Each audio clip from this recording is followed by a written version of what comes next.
Got a Fox News alert now. There were tens of thousands in the streets of Tehran earlier today. Anti-American rallies at the U.S. Embassy in the capital city today also marks the 34th anniversary of the start of the Iranian hostage crisis, when 52 were held for 444 days. Amy Kellogg covers this from London today. They have these demonstrations every year now. How was this one different, Amy?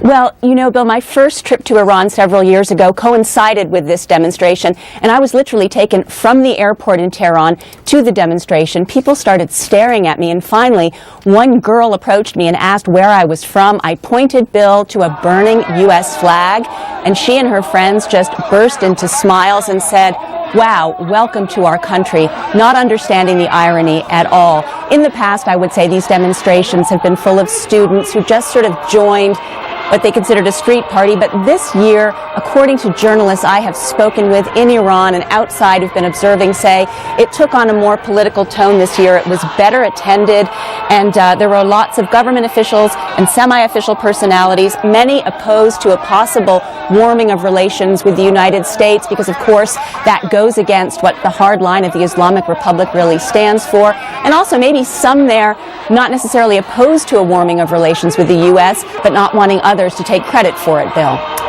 How does this fit then within the context of these ongoing nuclear talks, Amy?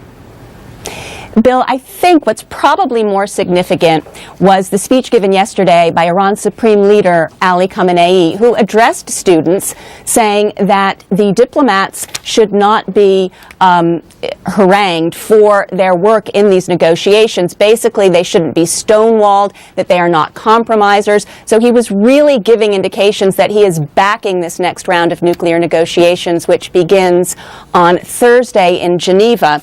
Now, of course, he did also say that the U.S. was not to be trusted. These demonstrations, which stem from that hostage-taking, that very dramatic 444 days of terror for American diplomats, is really at the heart of why the United States still doesn't trust Iran.